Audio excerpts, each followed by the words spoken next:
जय हिंद दोस्तों। आज हम हरियाणा विधानसभा 2024 इलेक्शन में बीजेपी की जीत के कारणों के बारे में हम आपको कुछ ऐसे तथ्य बताएंगे जिस वजह से बीजेपी हरियाणा में अपनी सरकार बनाने में कामयाब रही। दोस्तों, बहुत से लोग कांग्रेस की हार का कारण ईवीएम को मान रहे हैं, लेकिन ईवीएम का जो मसला है वो अपनी जगह है। आम बंदा इस विषय के बारे में नहीं जानता, वो सत्ता पक्ष और विपक्ष का मसला है। हम बीजेपी की जीत के कई कारणों को आपके समक्ष रखते हैं। सबसे पहला कारण ये था कि कांग्रेस हवा में ज़्यादा बात कर रही थी, वहीं बीजेपी ने ग्राउंड लेवल पर अपना काम जारी रखा। माननीय मुख्यमंत्री नायब सिंह सैनी जी एक ओबीसी चेहरा थे, तो कहीं ना कहीं ओबीसी वर्ग भी बड़ी मात्रा में बीजेपी के पक्ष में आया, जिस वजह से बीजेपी को कहीं ना कहीं फ़ायदा हुआ।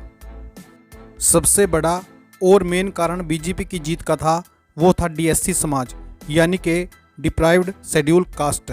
डीएससी समाज पिछले 20 साल से अपने आरक्षण की लड़ाई लड़ रहा था और सुप्रीम कोर्ट से केस जीतने के बाद डीएससी समाज के सुप्रीमो ने मुख्यमंत्री नायब सैनी जी से मुलाकात की और मुख्यमंत्री जी ने डीएससी समाज से कहा कि सरकार बनते ही पहली कलम से मैं आपका काम करूंगा।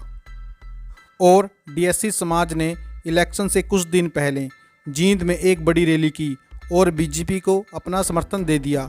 डीएससी समाज की हरियाणा में लगभग 30 लाख के आसपास वोट है और डीएससी समाज का वोट बंटा नहीं, जबकि हरिजन समाज का वोट बंट गया और डीएससी समाज की लगभग 100% वोट बीजेपी को पड़ गई।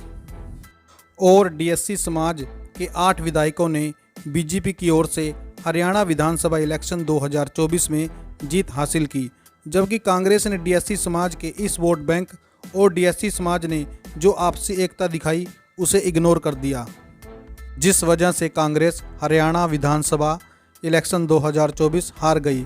डीएससी समाज का यह कारण ही बीजेपी की जीत का और कांग्रेस की हार का सबसे बड़ा माना जा रहा है। दूसरा बड़ा कारण था बिना पर्ची खर्ची के नौकरी वाला। बीजेपी सरकार ने एक तो बिना पर्ची खर्ची के हरियाणा में नौकरी दी, वो भी पक्की, और जो बच्चा पक्की नौकरी नहीं लग पाता था उसके पास HKRN यानी कौशल रोजगार का ऑप्शन अवेलेबल रहता था। और HKRN में लगभग 1 लाख के करीब बच्चे लगे हुए हैं। लगभग इन 1 लाख परिवारों की वोट भी कहीं ना कहीं बीजेपी को ही मिली है, और जो पक्की नौकरी लगे हुए थे उनकी तो वोट बीजेपी को मिलनी ही थी।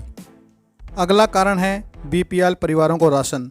बीपीएल परिवारों को राशन आसानी से मिल रहा है। बहुत से लोगों ने इस वजह से भी बीजेपी को वोट डाला है। अगला कारण है पेंशन। बीजेपी हर साल बुढ़ापा पेंशन में बढ़ोतरी कर रही है, जिस वजह से बीजेपी पेंशनकर्ताओं के वोट खींचने में भी सफल रही। अगला कारण है आयुष्मान कार्ड योजना। आयुष्मान कार्ड योजना से बहुत से लोगों को लाभ मिल रहा है और जिन लोगों को इस योजना का लाभ मिला है उनका भी वोट लगभग बीजेपी को ही गया है। अगला कारण है मुख्यमंत्री नायब सिंह सैनी जी का व्यवहार। नायब सैनी जी बहुत ही सिंपल और उदारवादी व्यक्तित्व की छवि वाले इंसान हैं। समाज के हर तबके के साथ इनका उठना बैठना रहा है, चाहे हिंदू हो, सिख हो या मुस्लिम।